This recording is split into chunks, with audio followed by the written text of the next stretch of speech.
नाना पटोले काँग्रेसचे प्रदेशाध्यक्ष आपल्या सोबत आहेत। नाना पटोले जी, प्रज्ञा सातव यांना तुम्ही जो मतांचा कोटा दिलेला होता तो पार करून ते निवडून आलेल्या आहेत, काय पहिली प्रतिक्रिया आहे? सगळ्यांना आनंद आहे। काँग्रेसच्या उमेदवार तिथं चांगल्या बहुमताने निवडून आल्या, त्याचा आनंद सगळ्या काँग्रेस जणांना महाराष्ट्रात आहे। परंतु तुमची मतं फुटली अशी देखील एक चर्चा आहे। काय मतं फुटण्याची कारणं काय? जो कचरा काढी असते ती अशा वेळेस निघून जाते, ती आम्हाला फायद्याची आहे।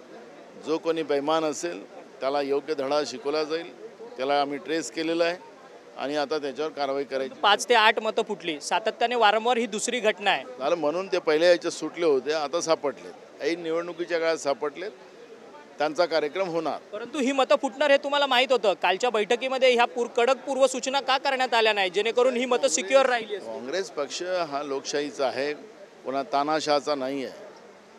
जनतेने निवडून दिलं, पक्षाच्या विचारांनी निवडून दिलं, त्या लोकांनी पक्षाबरोबर राहिलं पाहिजे, नाही राहिलं तर कारवाई करू। परंतु काही कडक निर्णय होणार की नाही पक्षामध्ये? कारण की मग तेव्हा शिस्त कशी लागणार पक्षाला? तुम्हाला पाहिजे त्याच्यापेक्षा जास्त शिक्षा होणार।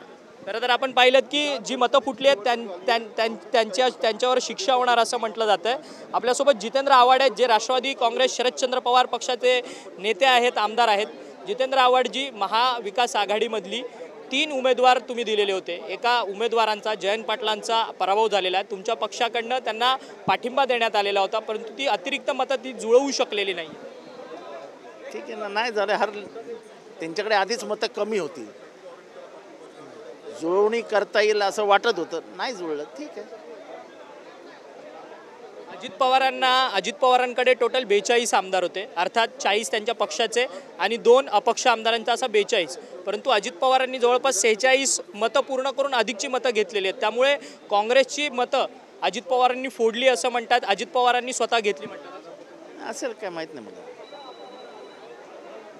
आमच्या आमदारांनी फोन आले होते, भरपूर गोष्टी सांगितल्या त्यांनी, पण आमच्यातलं कोणी फुटलं नाही।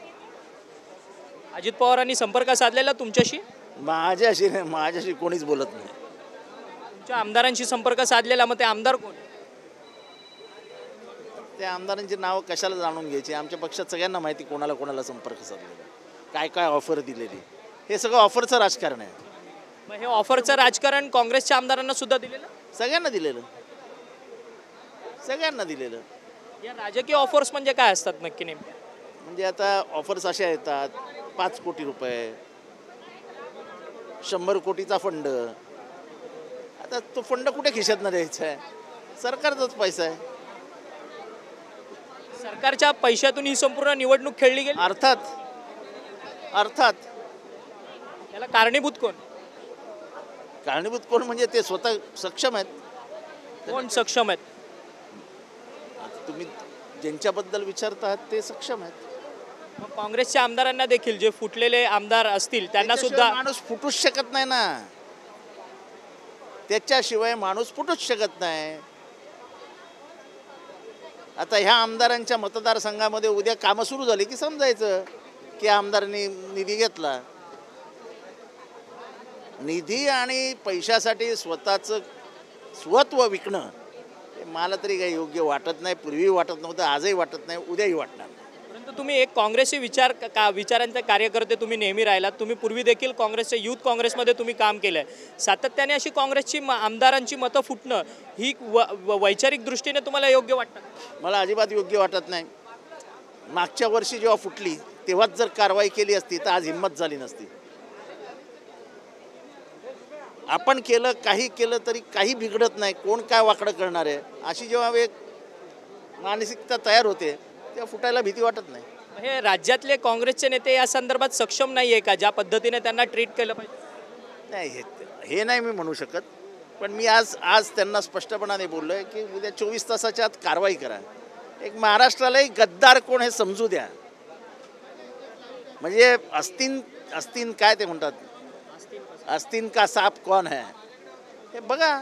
आपल्या घरातच जर विष असेल तर आपण काय दुसऱ्याला बोलणार? तुम्ही 12 आमदार सातत्याने अजित पवारांच्या विरोधात लढतायत, अजित पवारांनी तुमचे आमदार फोडले, तुम्ही असा दावा करतात, परंतु काँग्रेसमध्ये कोणी फुटलं नसताना त्यांच्या इंटरनल लीक्स होतात।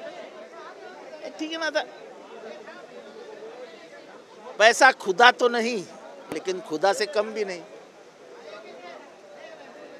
याच अजित पवारांवरती काही दिवसांपूर्वी भाजप संघाचं एक मुखपत्र होतं ऑर्गनायझर, त्याच्यावरनं त्यांना टार्गेट केलं जात होतं. आता दादांचा करिश्मा चमत्कार हा आला का दिसून? हे हा काही करिश्मा नाही आहे. करिश्मा लोकसभेत बघायला मिळाला असता. जनता जेव्हा मत टाकते तेव्हा. आमदारांना विकत घेणं खूप सोपं आहे. आमदारांचं आयुष्य बनतं 5 कोटी 100 कोटीचा निधी. त्या 100 कोटी जर 25% भावाने विकले तर तो 25 कोटी म्हणजे किती झाले ना 30 कोटी रुपये. 30 कोटीचा हिशोब लावा. फार डोकं गरगरतं असले हिशोब लावताना. परंतु आता त्या राष्ट्रवादीमध्ये म्हटलं जातंय की अजित पवारांचं नेतृत्व हे पुन्हा एकदा सिद्ध झालं आहे. अजित पवार ह्याच्यातनं नेतृत्व सिद्ध होत नाही. ह्याच्यातनं तुमच्याकडे किती पैसा आहे आणि तुम्ही किती ऑफर देता हे सिद्ध होतं. 5 कोटी आणि 100 कोटी रुपयाचा फंड, 5 कोटी कॅश.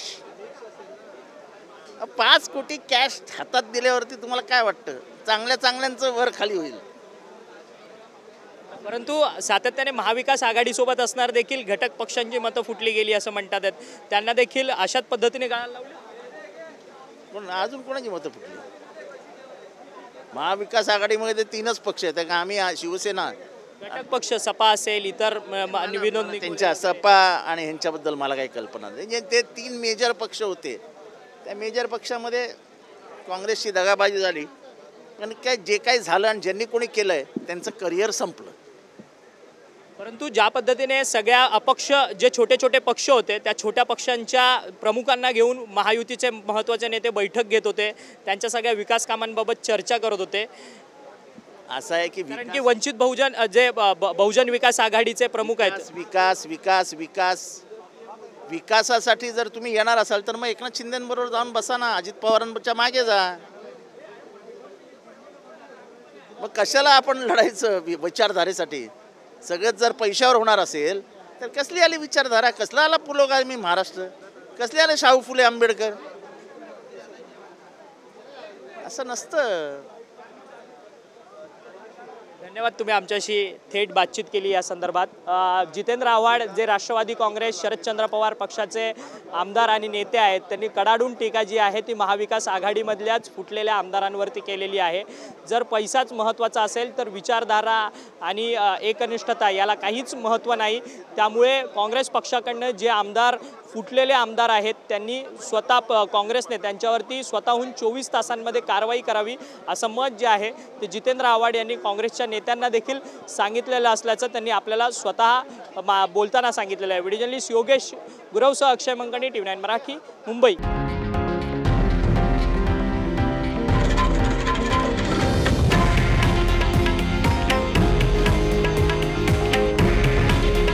हे आहे देशातील नंबर 1 न्यूज नेटवर्क आणि आपण पाहत आहात TV9 मराठी. काळजी तुमची, हित महाराष्ट्राचं.